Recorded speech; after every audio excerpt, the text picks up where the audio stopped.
Welcome to Community Living Out Loud, brought to you by Community Living Mississauga. I'm your host, Peter Reynolds. On this podcast, we celebrate the lives of people who have an intellectual disability and the incredible work being done to advocate for them and their families. Through conversations with experts, advocates, and people with lived experiences, we hope to inspire and educate listeners on the importance of building strong, supportive communities. Let's get loud.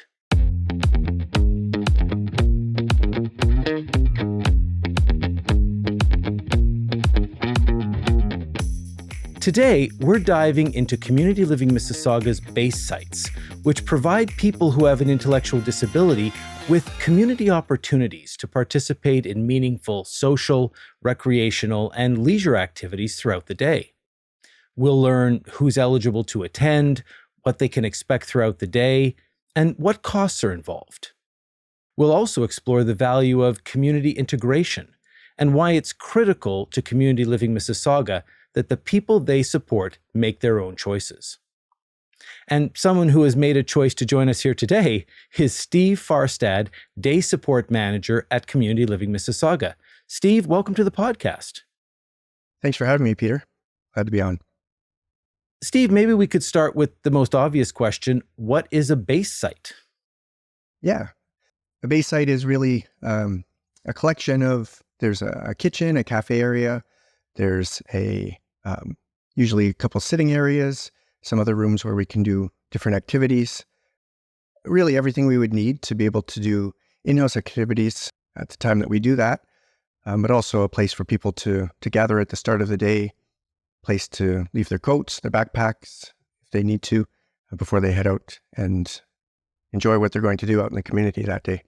So very much a home away from home? Yeah, it is. A lot of people really love the base site. We try to make it feel like home for people.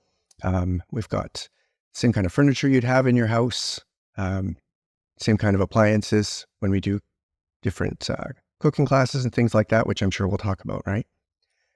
We've also got accessible lifts in our bathrooms for people who require support with personal care, things like that.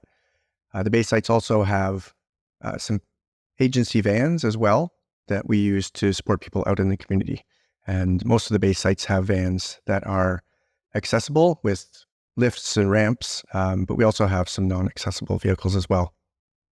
So for those people listening and watching, describe to me a typical day at a base site for one of the people you support.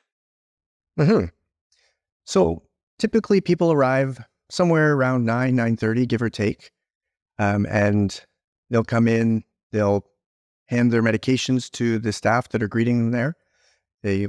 Sometimes they'll come with family, we'll drop them off. Sometimes they come by trans help or by taxi even. And when they get there, like I said, they'll hand their medication off to the staff. They'll take off their coats, leave their backpacks, maybe take their lunches and put them in the fridge, something like that. And then there's time to just kind of have conversation and hang out.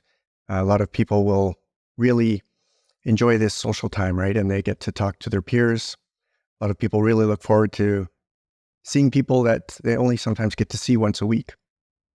And so during that time, the staff are kind of supporting everyone. They're getting things organized, planning for the day. And once we have an idea of who's actually coming, sometimes somebody will not be feeling well, not come for whatever reason, maybe taking vacation.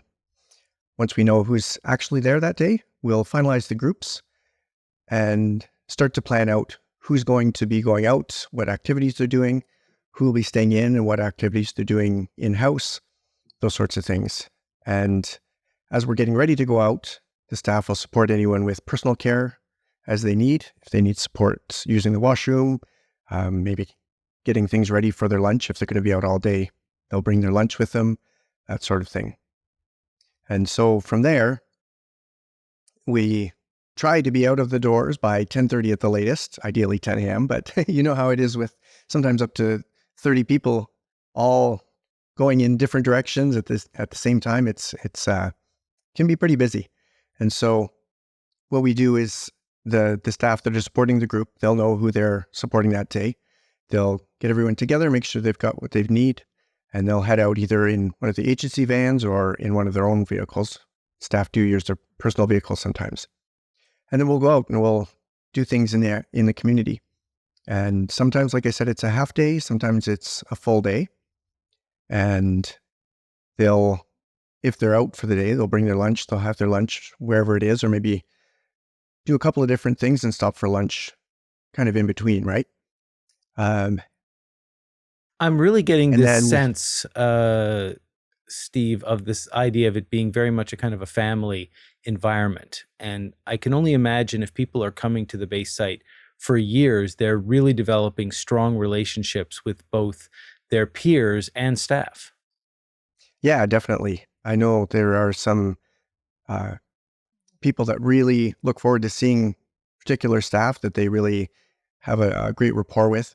And we're very fortunate that we have some staff that have been with the agency for a very long time, even decades. And so those relationships are very strong, right? And in some cases, people are attending 5 days a week. They're spending 6 hours a day with the staff 5 days a week. So there really are some pretty strong bonds. It really does start to feel like family. I know you start to talk about the activities, and I definitely want to get into that. I visited a base site myself, so I have a general sense of what goes on there, and from arts and crafts projects to kitchen-related projects, home ec, just general life skills, to being able to go out and do different activities.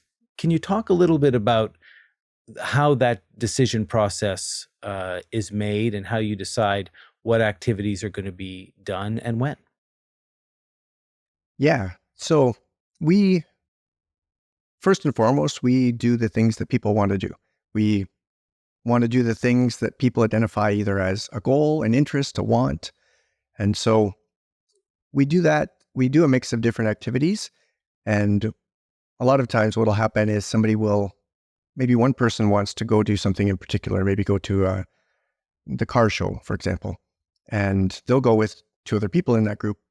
And of those 2 people, maybe somebody else really decides that they like the car shows or they're really into cars. And so it ends up working out for everyone. Everyone really enjoys themselves and they kind of feed off of each other's interests and goals.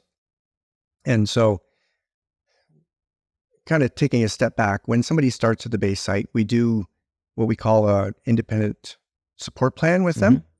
And we identify what their interests are, what their likes are, their dislikes, everything that they like to do in a day, that sort of thing. And we use that then to help them identify a goal or 2 that they want, specific to attending the base site.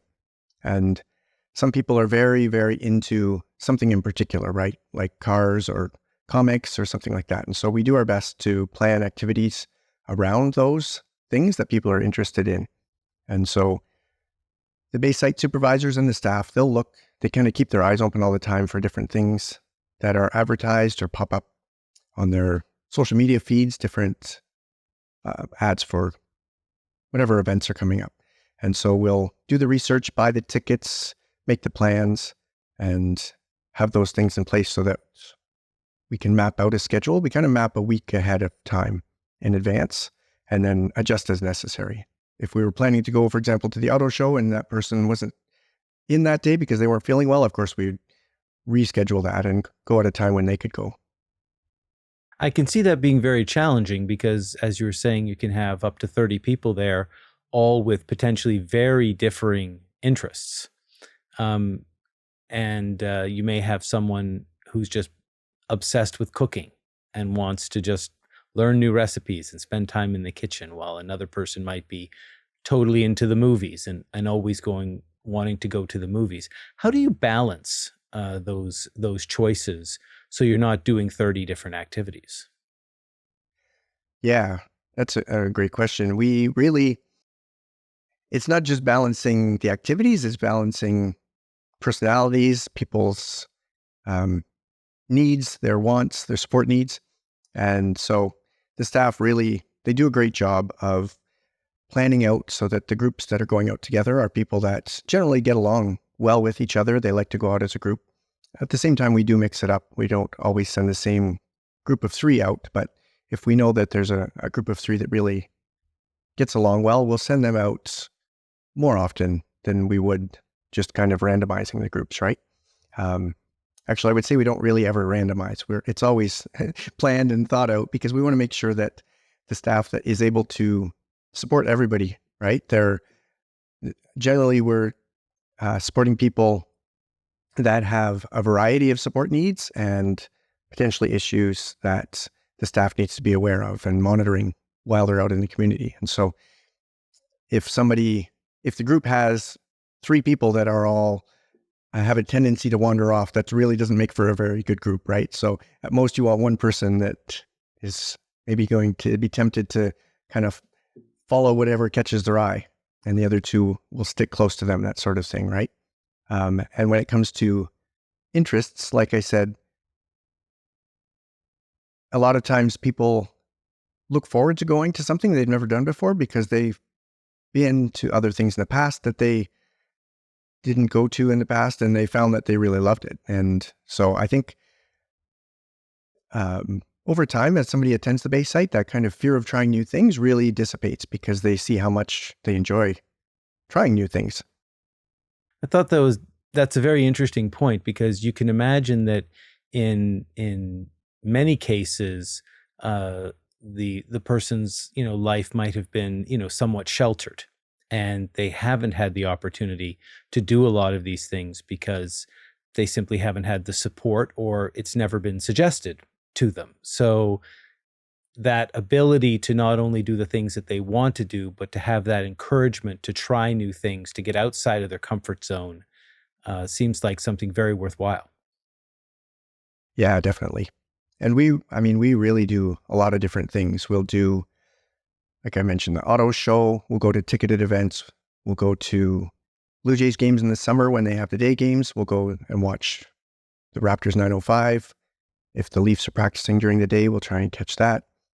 In the summer, we do anything and everything outdoors that's fun that people like to do. If there's a nature area, we've been there. If it's within driving distance, we go as far as even Niagara-on-the-Lake in the summer.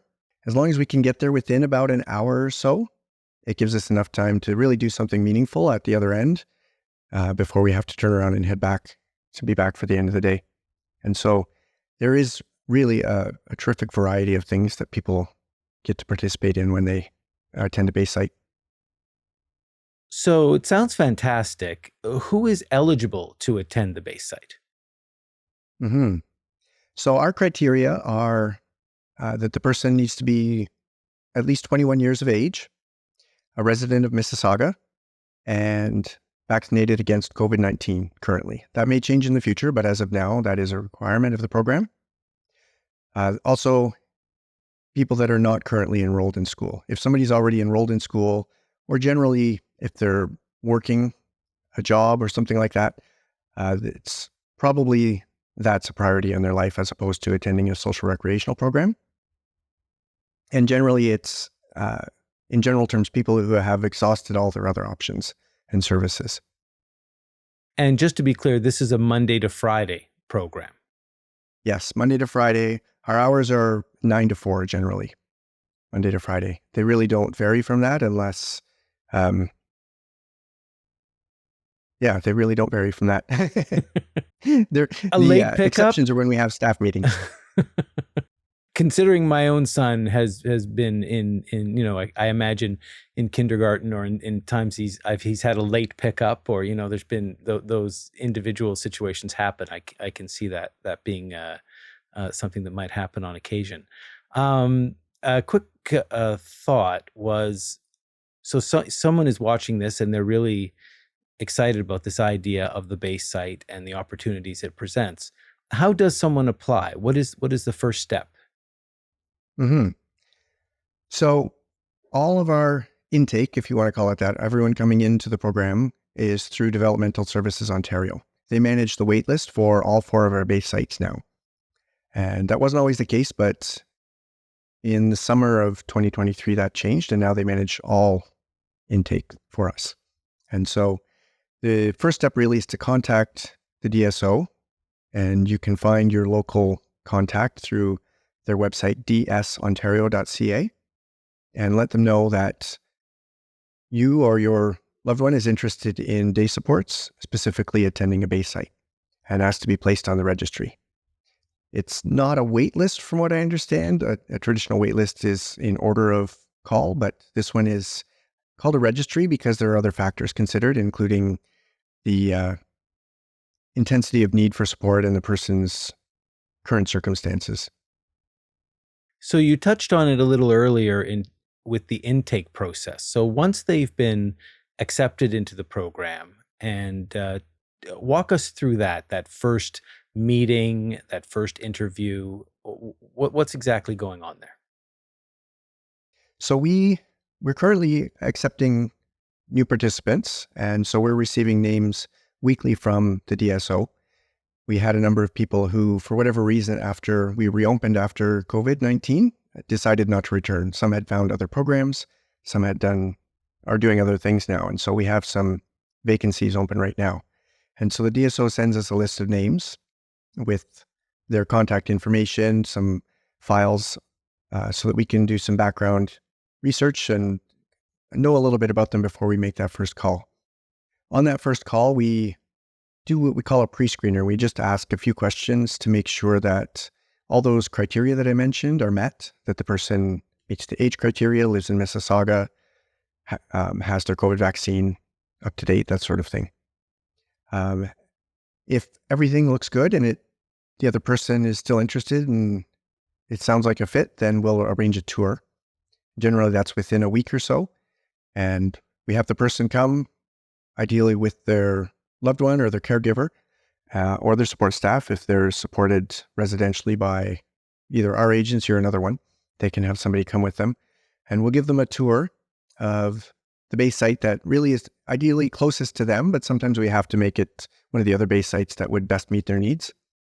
And we'll show them around, introduce them to the staff, the other people that are attending the base site, talk a bit about what we do, show them some of the activities that are planned for that day, for example.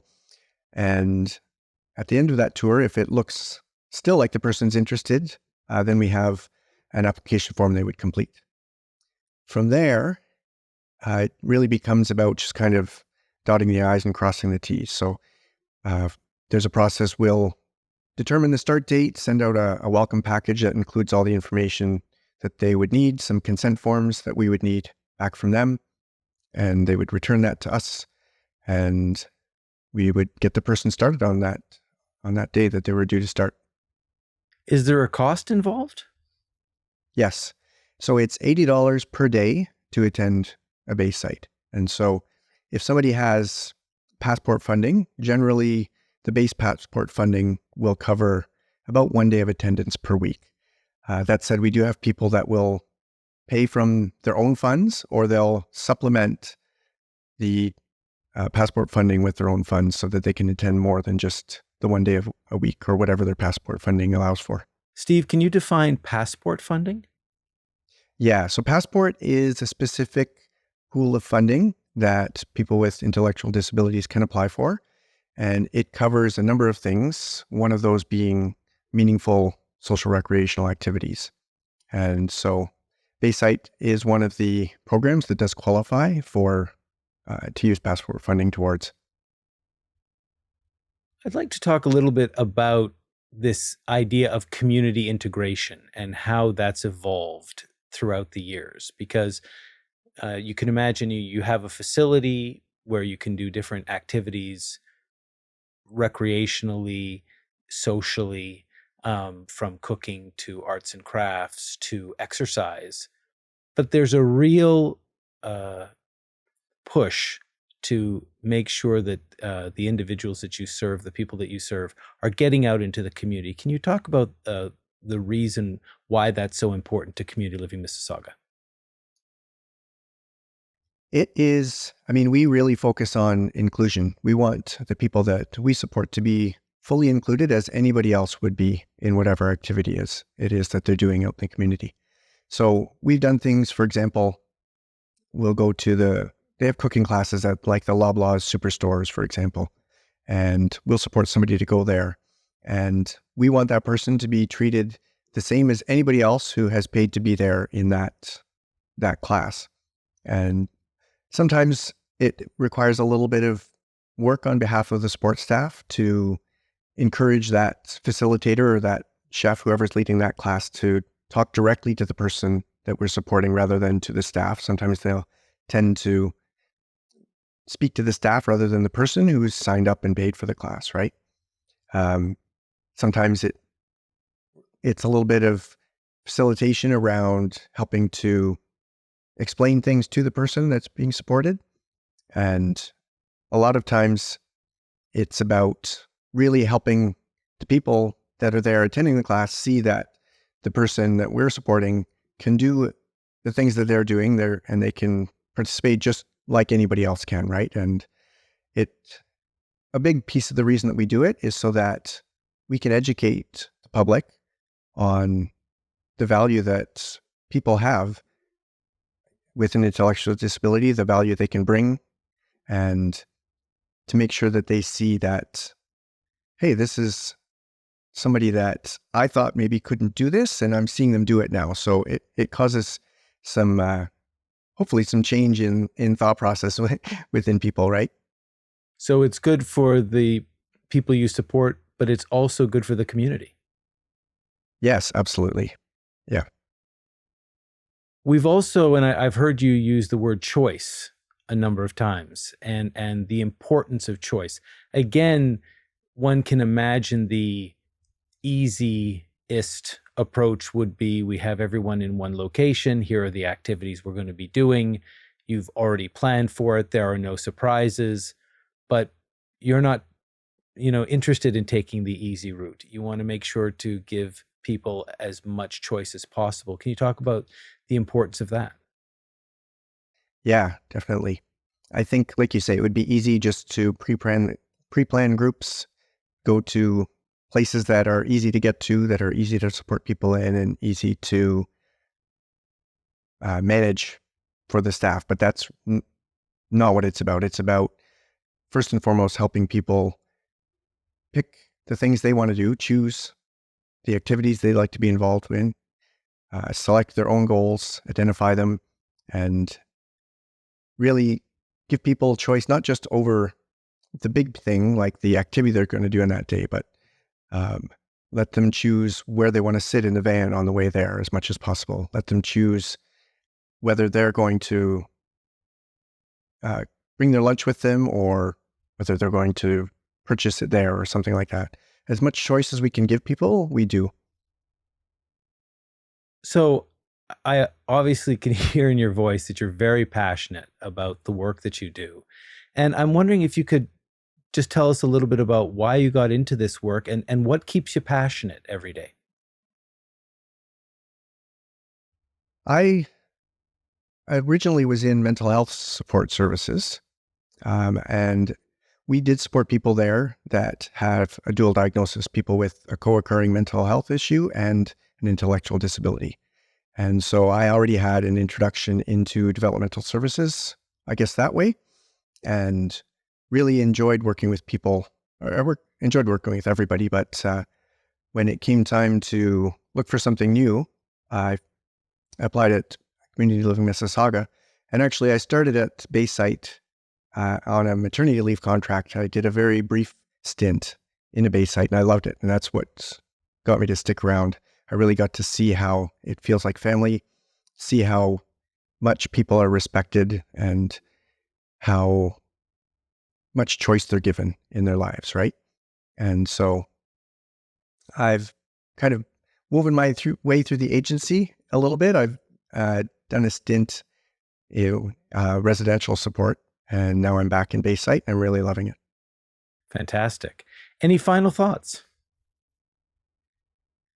I think, yeah, if anyone listening has a loved one who is looking for something meaningful to do during the day, who wants to get out and do something that they're interested in and spend some time with some other fantastic people, then absolutely get your name on the registry list with the DSO. Steve, thanks so much for joining us today. I've really learned a lot about base sites, but more importantly, the commitment Community Living Mississauga has to self-determination and community integration. So thank you. Oh, you're welcome. Thanks for having me. And thank you, as always, to our audience. We really appreciate your continued support. And whether you're watching this on YouTube or listening wherever you get your favorite podcasts, be sure to subscribe and leave a review. We really want to hear what you think. So for Steve and everyone here at Community Living Mississauga, I'm your host, Peter Reynolds. You've been listening to Community Living Out Loud. And until next time, stay loud.